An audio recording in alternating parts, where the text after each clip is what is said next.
Warning: All Things Crime is a true crime production that may contain violent or disturbing material.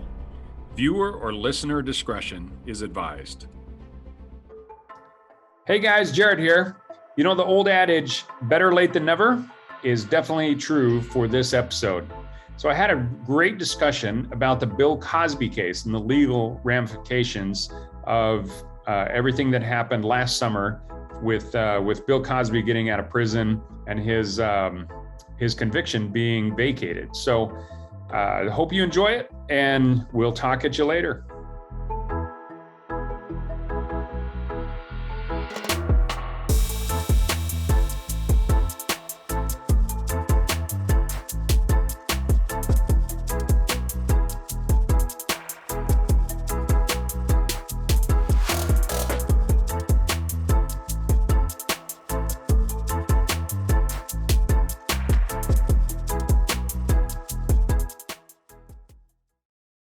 Hey everybody, this is Jared with All Things Crime, welcoming you to another episode, and I'm excited to join you again. And we have a great guest today. It's an attorney, and I'm excited to bring her on, Jody Lehrer from Progressive Law. And I wanted to talk a little bit with Jody about a LinkedIn post that I had last week. So it's the week after the 4th of July weekend, and shortly before the 4th of July, we had an interesting post on LinkedIn that was about Bill Cosby. You know, as most people know, last week, Bill Cosby was released from prison, and that caused all sorts of commotion on both the news cycle as well as social media. And of course, had to take advantage of that being a crime show. So we were really fortunate to have a number of actually, really educated people chime in on the discussion. And Jody is one of them. So I asked Jody to come on. And first of all, Jody, I want to have you introduce yourself. So you, before we get into the Bill Cosby discussion, of course, why don't you introduce yourself and tell us how you got into, what is it you do? Cannabis? You do a lot of stuff with cannabis. So yeah, I was reading your profile and I thought that was interesting. So why don't you introduce yourself and tell us about that? Well, yeah, I'm an attorney in Massachusetts, and I got into cannabis law because I needed a research project at the end of the year when I was getting my master's in public administration from Bridgewater University, and I picked a random project to do, and Massachusetts had just passed the medical marijuana law. So I asked if I could research how municipalities are either allowing or not allowing for cannabis dispensaries. And the school said yes. And then I did the research, and after it was released, I started getting all these calls to speak here and there. And then I got a job teaching at a cannabis institute, and it just took off from there. And then a law firm reached out to me and asked if I would come on board as of counsel, that's Progressive Law, and handle all the municipal aspects of anybody that wanted to open a recreational or a medical marijuana business. So that's how I got into it. And so that brings me to where I am. That started back in 2013. Okay. Well, on All Things Crime, we talk about obviously the process of investigating crimes and investigating cases, and but there's a ton of stuff that is involved with the entire justice system, and that includes even different aspects of the law. And so, but one of the things that, like I said in the introducing this episode, in talking about the Bill Cosby case, so let's focus on that a little bit. And the interesting thing about Bill Cosby is, clearly, when you have 60 people come forward and accuse you basically of the same crime, that's a pretty good indication that it needs to be investigated pretty thoroughly. But despite what had to have been just a incredibly deep investigation, my understanding is the prosecutor didn't feel that he had enough evidence to move forward with a criminal case. And based on that, he knew that there was a civil case waiting for the resolution of the criminal case. And if the criminal case wasn't ever going to go forward, then the victims themselves wouldn't ever receive any kind of justice, including financial restitution. And so they decided to cut a deal and avoid the prosecution of the criminal case in order for the civil case to go forward. Is that your understanding as well? Yeah, what if you read the decision is about 79 pages long, and it said that the original prosecutor knew that he wouldn't be able to get a guilty verdict beyond a reasonable doubt because of the credibility issues with the witness, the chief witness, the chief accuser, the other women who had accused him. From my understanding, many of them, at least, if not all of them, were already past the statute of limitations on bringing a case. So, or allegations. So the witness that was the witness, the principal person alleging sexual assault, had credibility issues, according to the prosecutor. A long period of time between when the incident occurred and when she came forward, inconsistencies in statements. I'm just quoting from the case. I do not obviously know any of the parties. And so the prosecutor, knowing that, had decided publicly in a press release not to prosecute Cosby, and made it public through a press release. And he intended, this is the shocking part, intended, because it's stated all the way through the case, that he had the intention of, while deciding not to prosecute the case, knowing that the civil case would go forward, and by not making it clear, or by making it clear that he wasn't going to prosecute Cosby, Cosby would be forced to then testify at the civil case, and he would be basically stripped of his Fifth Amendment rights to remain silent and not incriminate himself, because you can only take the Fifth if you know that you're going to be the subject of the of criminal prosecution. So knowing that he wouldn't be the subject of criminal prosecution because of the promise made by the first prosecutor, Cosby, in fact, was deposed at the civil case, made all sorts of incriminating statements, and then was lost the civil case, and much of and then there were substantial damages that had to be paid. And then when a subsequent prosecutor came on board, that prosecutor did not feel it was required to follow the promise of the previous prosecutor and not prosecute Cosby, and instead went ahead and prosecuted Cosby, and then used the evidence at the statements that were made at the civil case to convict. So then he got jail time. So it was like a setup. The court said, you can't do that. You violated his due process rights, regardless of what you might think of Cosby. We all have due process rights. I get upset when I hear that he got off on a technicality, that he got off on substantive interferences with his civil rights, which to me is not a technicality. It goes to the heart of the rights that we all have. And I'm not defending Cosby, and he may have done all of those things, some of those things. I am not saying he's a savory fellow. I'm just saying that as far as the civil rights are concerned, his constitutional rights were violated. That's what happened. Yeah. Right. And it's the results of that poll were really interesting, because I think a lot of people feel that, number one, the court system itself is corrupt. That was the biggest answer. And the second was, because he was rich, he was able to afford enough good enough lawyers, I guess, that would get him off. And the interesting thing that I thought is that, this boils it down to the heart of what it is that the Constitution provides us, for the protections that it gives us as individuals. And it doesn't matter what we think of him personally. To me, the process of the entire court process has to be protected. And do I believe that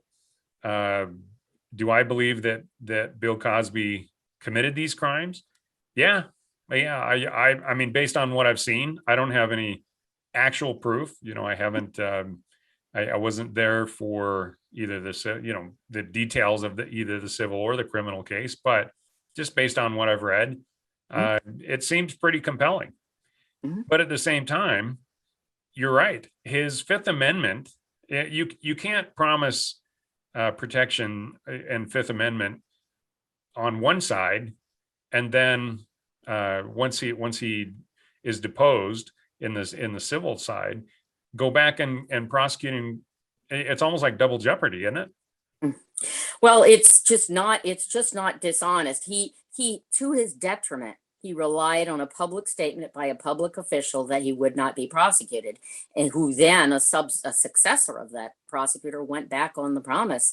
And so it was as if he were lured into relinquishing his Fifth Amendment rights. And he relinquished it because the Constitution only allows you to claim the Fifth Amendment if you're going to be the subject of a prosecution. And since he believed, rightly so, the court said a reasonable person would have believed that that prosecutor was telling the truth, because the other attorneys for the prosecutor tried to state that he shouldn't have believed, it wasn't compelling enough to make the promise in a press release. There was some language about that in the court case, and the court said it doesn't matter if it was in a press release or not. It was a publicized statement by a prosecutor that he would not be prosecuted, and that he reasonably believed that. So then he spoke, and those statements were used against him in a civil case.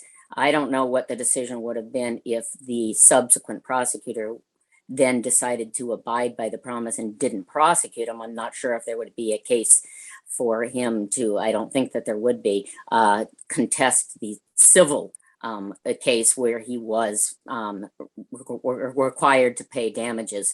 But the fact that it then went even further, and it was like 1, 2, 3, the dominoes fell. He was not going to have his Fifth Amendment because he was told that he would not be prosecuted. Then he spoke, and he inculpated himself in the civil case. And then the subsequent prosecutor prosecuted him, and then he had prison penalty on top of that. So one domino fell, and all of them did.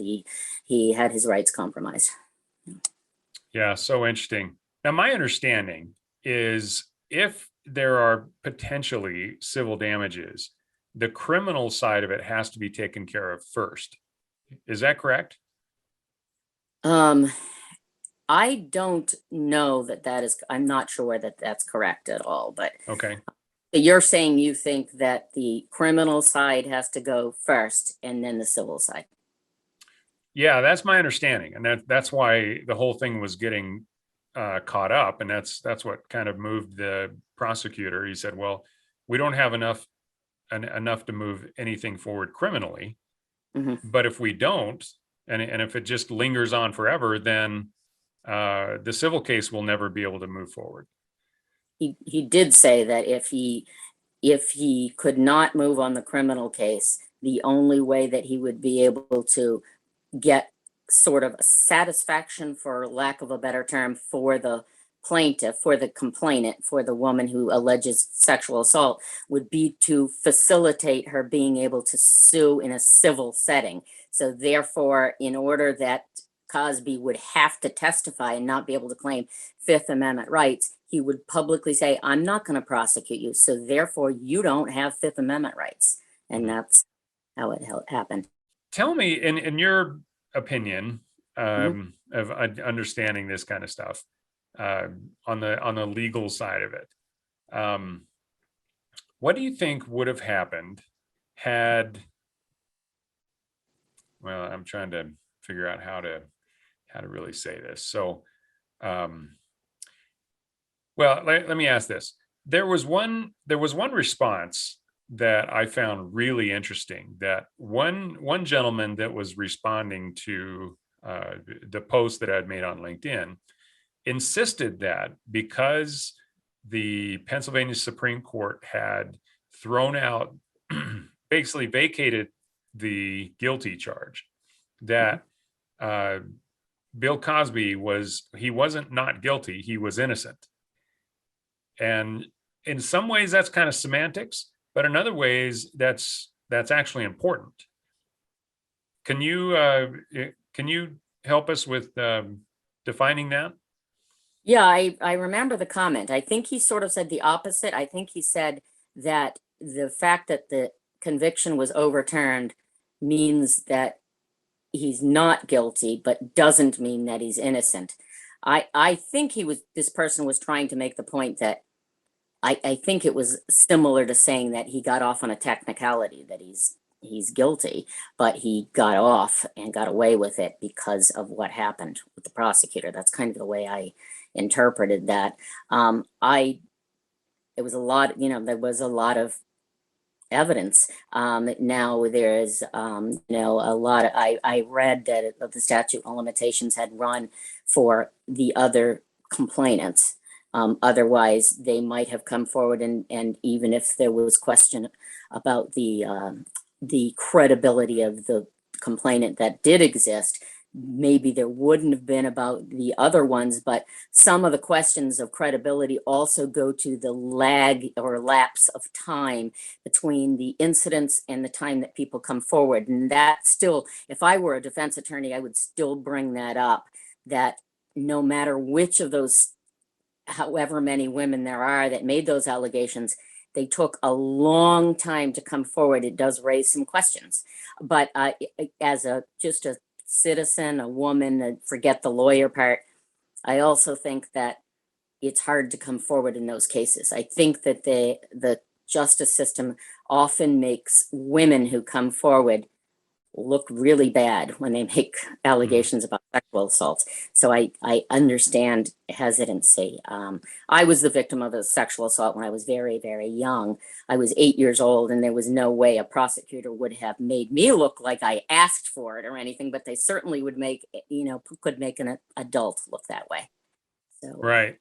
Yeah, that's a whole different conversation that needs to be explored as well. And it's, I think that is really, it's sad, and I think it's changing. I think a lot of that is moving away from. I don't know that it'd be a pretty brave prosecutor to, actually try to make the or a defense lawyer, either one of them, to make the female that's accusing the bad, the bad person, if you will, for accusing the person of sexual assault, especially if there's compelling evidence to show that. So, yeah. Which is fortunate, because I think the women that are sexually assaulted that don't come forward for that very reason, it's an injustice not just to them, but to the entire process. And so I think it's really fortunate that that's changing. But in this particular case, I agree with you that there were all sorts of issues with the complainant.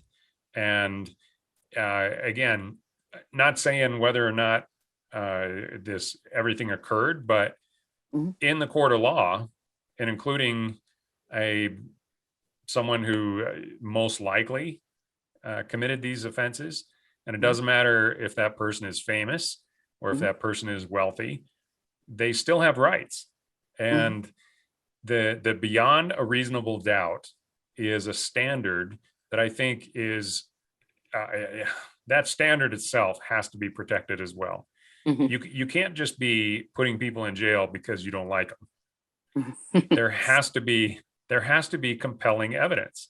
And in fact, this brings up another really important part that I think during the case, and my understanding is the Supreme Court brought this up as well, is that past complainants or people that were also accusing him of sexually assaulting them, they can't be brought forward as evidence. Is that your understanding of it as well? I don't know if that's the case or not, but I do know that they couldn't, the statute of limitations on making the allegations had run for these other women, and that what impacted the decision that the prosecutor had made to say that, that he was not going to prosecute Cosby. Right.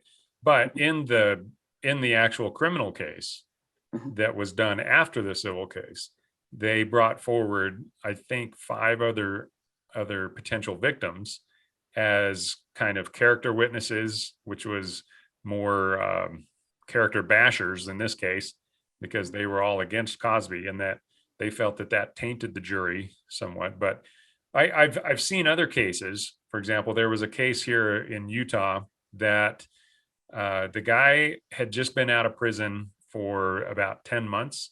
He had a second degree homicide that he was convicted for 10 years earlier. But none of that was brought forth during the actual case. All of it came forth during the sentencing, but none of the jurors knew about this particular individual's. His name was Joseph Simpson. He had bludgeoned a 17-year-old girl with a river rock to death, and they found his DNA off of using our system, which is called the MVAC. But they collected all of his DNA off of the murder weapon, basically. And 18 years later, 18 years after the actual crime was committed. But during the actual trial, his prior conviction and all of that stuff the prosecutors weren't allowed to bring that forward because that would taint the jury. And it had nothing to do with the actual event of Crystal Beslanowicz's murder. So, in my understanding, every single case, every single prosecution has to stand on its own based on the evidence of that particular event. And am I on track on that? Yes. Okay. All right. Just wanted to make sure. I'm not a lawyer, and I don't claim to be one, and I don't play one on TV. And so I just want to always refer to the experts on this. So, but yeah, I think that's something that's fantastic about our justice system as well, is everything has to stand on its own, which puts even more burden on the prosecutor, that they have to have not just a really tight case beyond a reasonable doubt, but they can't use evidence from any other crime that the person may have committed in the past. So I think that's a pretty high bar to meet when they're prosecuting, which obviously if the prosecutor didn't have that level of evidence from, and again, that's what it sounds like, he was like, you know what, if we take this to trial, the odds of getting a guilty verdict are really low. And if he comes out and he's not guilty, then and maybe I should ask you this. If they had gone forward with that initial prosecution, it came out not guilty, then what would that have done to the civil case? Civil case could still go on. I mean, I'm thinking of OJ Simpson. I mean, I think that he, the not guilty verdict, and then I think they won in the civil case. I'm not 100% sure. I'm sorry. I got another. I wish that I could block those other calls, and I apologize for that. But that's all right. Yeah, I think in that instance, that didn't stop them from getting a civil judgment that there was a not guilty verdict. But interesting. Well, but maybe that would have. Reason, I didn't mean to interrupt you, but I think one reason I remember the prosecutor in the OJ Simpson case talking about that is the standard's different in a civil court. It's not as high. It's not beyond a reasonable doubt. So that might be why even it's an easier standard to achieve in a civil court. Well, interesting stuff. So, but in this particular case, whether or not we think that Bill Cosby did it, or whether he's guilty or innocent, none of that matters. What does matter is that his civil rights, particularly due process, were violated, and he was deprived of that. And that's why the Pennsylvania Supreme Court vacated his guilty and let him out of prison. So to me, I think this will go down in history as I'm sure it'll be going through a lot of law schools, and they'll be evaluating it and say, what happens when a wealthy person is thrown in jail for, even though a jury of his peers supposedly convicted him, it was overturned, and why? And but I also think it's really important that, to me, that poll that I had on LinkedIn that we were commenting on, I think that's pretty interesting Mhm. to see people's responses and really what they understand of the criminal process and the judicial system. And I think quite a few of them were off base. Did most of them say they thought that his rights were violated? I thought that's what I saw, or did they, was that the result? No, actually, I think it was in the 20%, Really? but oh yeah, but I think it was like 45%. I should have that in front of me. I apologize, but I I'll have to get it. But I think it was somewhere 45% thought the court system was corrupt, Mhm, basically. And the next highest one, which was in the 30s, uh, basically said, he's rich, and so duh, of mhm, course he's going to get off. mhm, But together, that's like 70-75% mhm, think it's because he was either wealthy or the court system's corrupt. mhm. And 20%, something around there, thought that his basic rights were violated. And then a very, very low percentage said he served enough time.